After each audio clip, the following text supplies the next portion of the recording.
we needed to address the elephant in Buckingham, and I was talking about this yesterday, but something has to be done to Andrew in some way. And I was asking you, by the way, on X, what should be done about Andrew? What could be done about Andrew? What should the king do about Andrew? Because, well, this is the things that are popping up are not good. Andrew smuggled Epstein victims into Buckingham Palace using the code name Mrs. Windsor. This is one thing. This is the kind of thing that, okay, this is something that is not looking good. But at the same time, what we are about to watch, it's more like, Randy Andy, yeah, that's Jinx, CW. Jinx, baby. Randy Andy is more like the story of a womanizer. We're talking about the story of a womanizer more than anything. He'd call ahead. Mrs. Windsor will arrive shortly. Let her in. The king is profoundly concerned. Support for the monarchy just hit 45%, their lowest ever.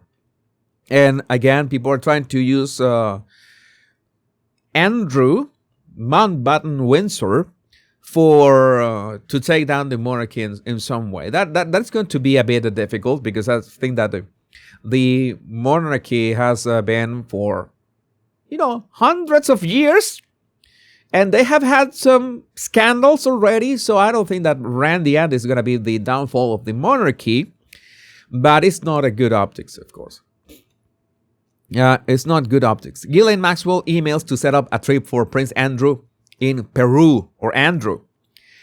She gives him Andrew's number and says he's interested in the Nazca Line, some sightseeing and two-legged sightseeing. Two-legged sightseeing. That is a nice metaphor, meaning intelligent, pretty, fun women from good families. All right. So, yeah, it sounds like Randy Andy. She stresses Andrew wants a wonderful, discreet time with trusted friends only, i.e. no media leaks about who or what he saw. This was a post-conviction, with Maxwell arranging elite tours like it's just another favor. This is something that we knew. Let's try to see some other stuff to see if we can find something, because that's what I'm telling you. It's not like we are protecting PDF files. It's like, okay, we need to get to something that people can be actually prosecuted for. So what is that? What is the proof that we have? Okay, Andrew was a womanizer? Yes. Can you throw somebody in jail for being a womanizer? At least as far as I know. No. Andrew Mountbatten Windsor's Range Rover seen at New Sandringham home despite detour to avoid being spotted. Okay, yeah, people are following him. Ex-Royal Protection Officer says he's contacted police after he saw Andrew bring women, and it's important, women, to Buckingham Palace multiple times a week and was not allowed to know her names. All right. Paul Page, who served between 1998 and 2004, has said that officers working for Andrew were not allowed to know the names of the girls who visited him. Okay, but first you say women, now you say girls. Were they of age? Were they adults? That is the single most important thing here. He said, I have been in contact with Thames Valley Police in relation to Andrew Mountbatten Windsor and have offered to assist them with their investigation into his activities. I feel like I have information that could take the police probe forward, and I have a duty to share that. Okay. Now he says women again.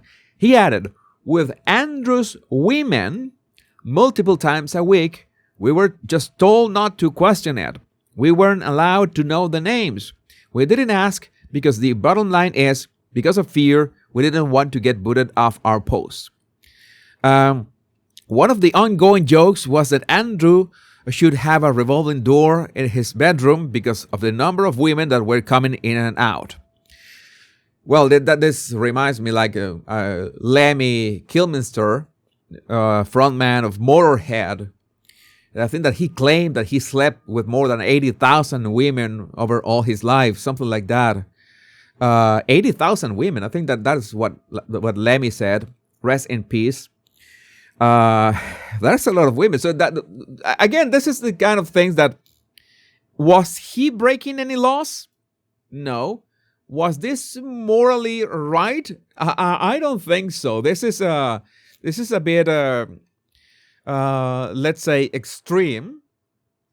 I don't know how to define this. And also the King Charles denies contributing to Andrew's 12 million Euphrates settlement. It seems that those 12 million settlement, that at the same time, I need to remind you that not because you settle with the people on a lawsuit means that you are guilty. There are other examples like that.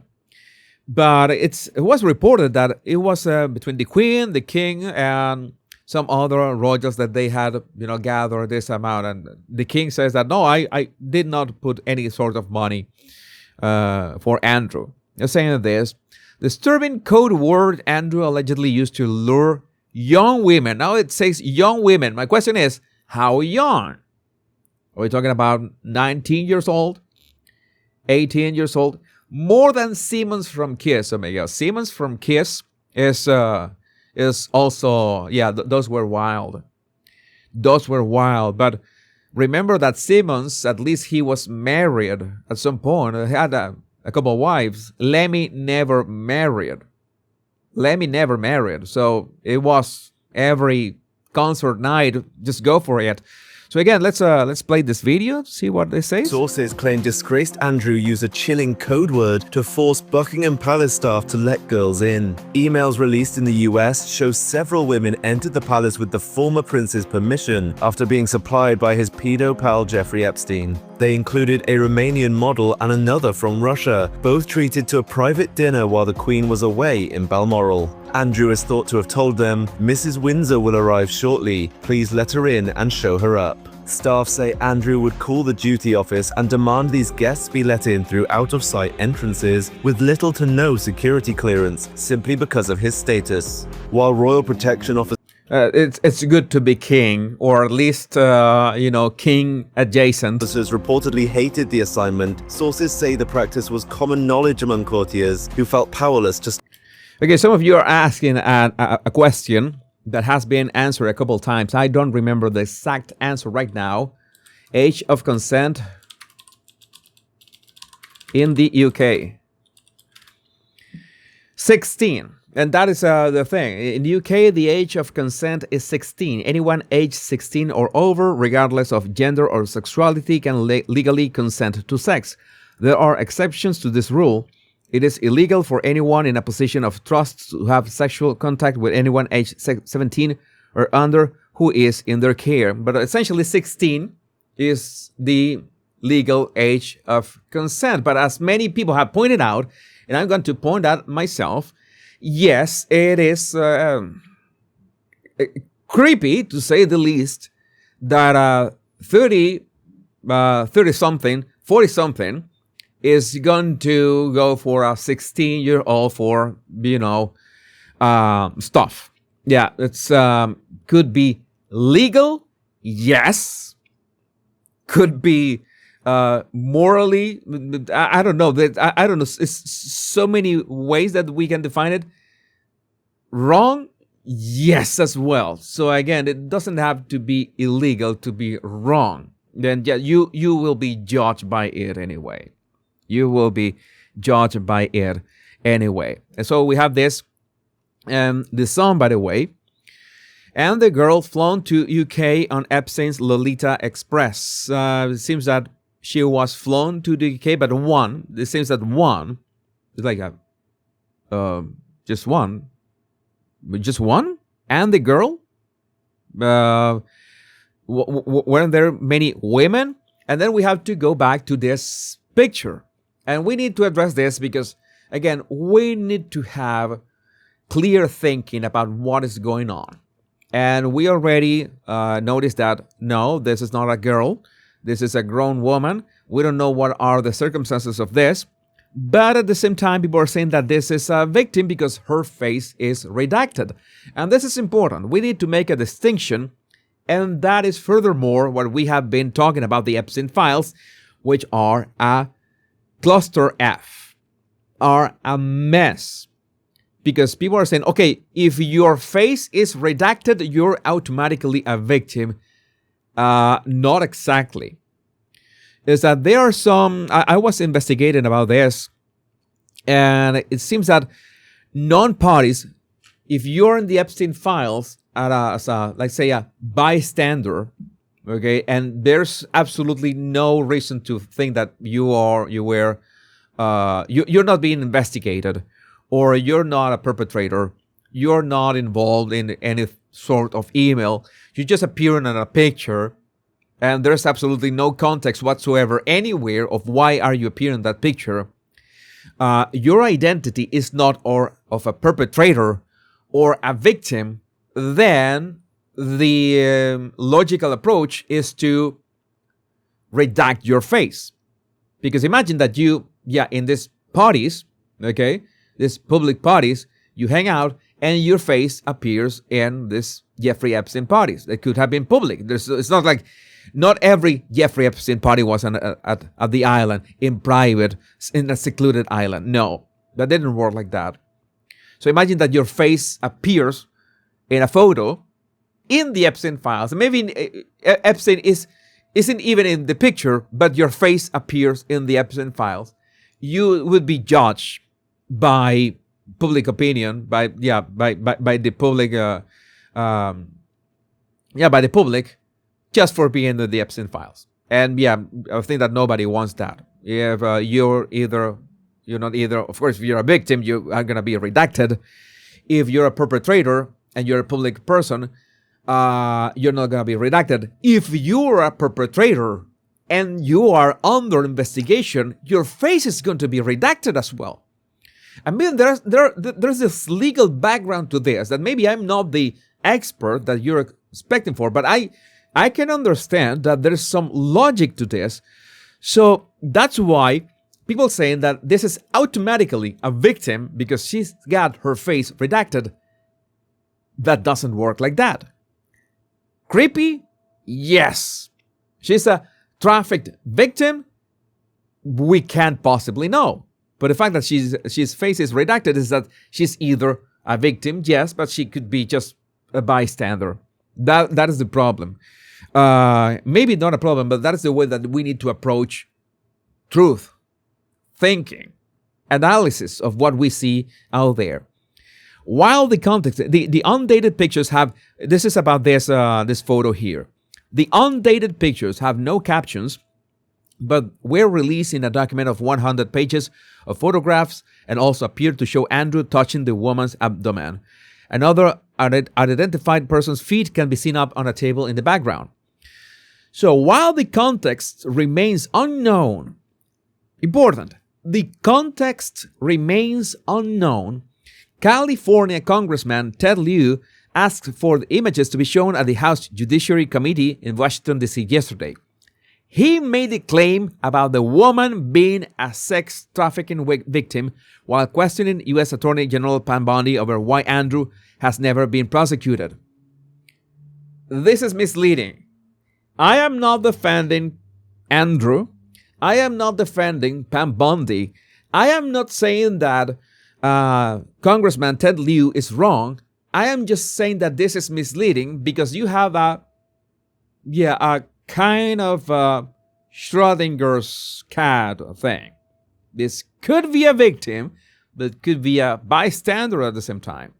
So, we need to be clear about that. This is the kind of things that we need to be clear. So much disinformation out there. We need to be clear about that.